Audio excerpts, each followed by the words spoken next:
Sports tonight on Channels Television. Time to take a look at the CAF Confederation Cup. Rivers United, they are in Rwanda with a 2-0 goal lead from the first leg. Can they hold on to that victory and qualify to the group stage of the CAF Confed Cup?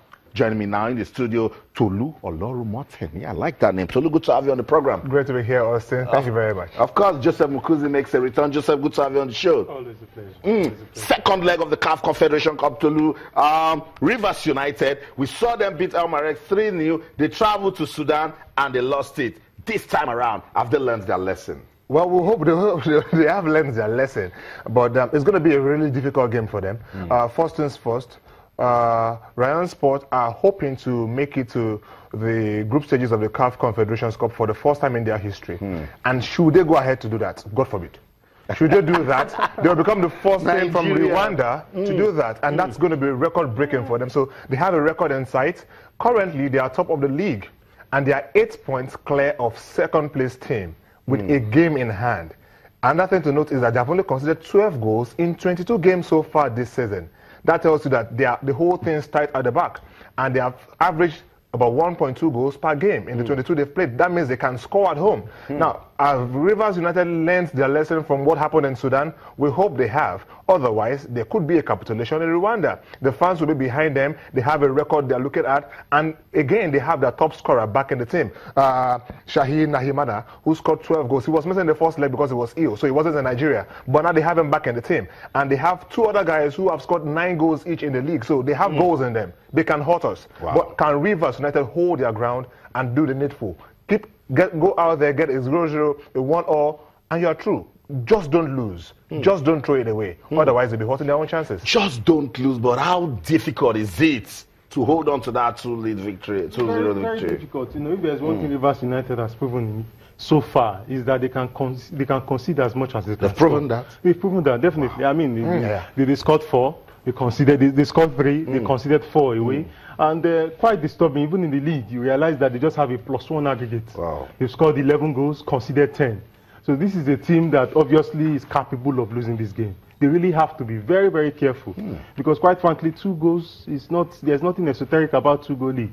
Especially when you are playing away. I mean, a lot can happen. He just talked about their players that are back now, 2 of their major players. Their top goal scorer is back. And even in this game, the first leg, you realize that they didn't take, the Rwandese didn't really take much of their, they had chances also to hurt, but somehow they did not, score. Because a better scoreline would have been much better. But taking a 2-goal lead is a bit dicey. It's not certain.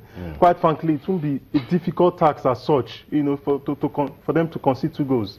But they have to be very, very careful. They have to be careful. They need to go out, play with a purpose, and knowing that the Rwandans will come out in numbers to support Rayon Sports. But it will be a good experience for Rivers United. Good test of their character. Let's see if they can come out of that one. That's why I want you to talk to us, particularly fans of Rivers United. Do you think your team can come out victorious in that game against Rayon Sports? Talk to us. Let's read your tweets live on the program on Twitter, Channels_Sports, Facebook, Channels-Sports. It's Rayon Sports of Rwanda taking on Rivers United of Nigeria in the second leg of the CAF Confederation Cup. They are playing for a spot in the group stage of that competition. Let's get on with the show now. Bring it back home. We told you that the Nigerian National League is getting interesting week after week. We have seen away victories, we've seen beautiful goals, we've seen fantastic play, we've seen teams show consistency, put Bayelsa United in that picture, Delta Force also showing intent in the league. That's what it is. We're getting ready for another round of action, week 9 now of the Nigerian National League. That's the Southern Conference where it's been lit. That conference is on fire. Berndale Insurance will take on Warri Wolves. These are brothers coming together to play football. So let's see what will come out of that one. Crown FC of Ogbomoso will take on the informed Bayelsa United. Let's see if Bayelsa United will get us talking again when that one is done. It's Delta Force welcoming AS Racine. First Bank will take on Aqua Starlets. And Newi United will play Abia Comet. So Eastern Derby also right there for us. Gateway United will take on Unisem Rovers. Go round will play Papilo. So if you're in Lagos, make some some time, go to the Agege Stadium. Let's see that one together. Heartland will take on Osun United, while Ikorodu United will be hoping for victory against my people. I don't know what the story is with Ikorodu United, but we'll get back to that. Let's run through the Northern Conference. Yobe Desert Stars will take on Kogi United. It's Kwara United versus Kaduna United. Mighty Jets will play Jigawa Golden Stars, while Adamawa United will take on FRSC. Afeba Balola will play Zamfara Football Club, while Abuja FC will play Taraba FC. Guys, let's just put a word or two on the Nigerian National League. Tolu, at this stage of our football, branding can be achieved, intent can be achieved, and of course, if it's better at the NNL, it can become the best at the MPFL. Oh, well, it looks like it. At the moment, we're seeing a team that has played, or two teams rather, that have played 8 games and haven't won any in the bottom division. And you're wondering, how is that possible? Is that even possible in the MPFL? Can two teams, can a team go 8 games and not win at least one of them at home? Come on, that's what we get. That is the level, that is the quality we have in the Nigeria Professional Football League. The NNL have done something better. They have a sponsor. I mean, one wasn't expecting it, but hey, they have a sponsor now, and it looks good. Everything looks to be working out fine for them.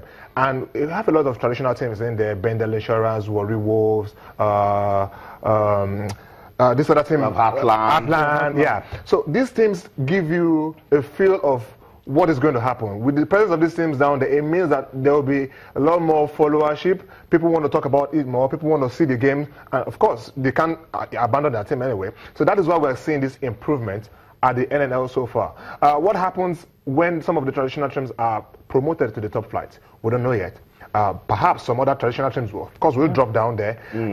But then, let us see the sustainability. It's good. Right. They have started very well. It's brilliant. Can they sustain this? And now that they know that we're watching them, officiating has been good. Yes. You know, teams are playing good football. Yes. And Joseph, Warri Wolves, Heartland, Ikorodu United, last season they were at the MPFL. And they are not anywhere close to the top of the table. It is competitive. Highly competitive, I must say. You know, and like you said something about the officiating, which is quite very, very good. You know, I remember the last time we had Bukola, I said something that what they've been able to do is to bring credibility to the process. You know, that they don't pay, the NNL does not pay, they don't pay. It is the sponsors that pay directly, you know, to the referees. You know, so when you have a structure like that, it helps to boost confidence. That is why you see, you know, officiating so far has been, you know, to an extent, you know, very, very good so far. Fantastic.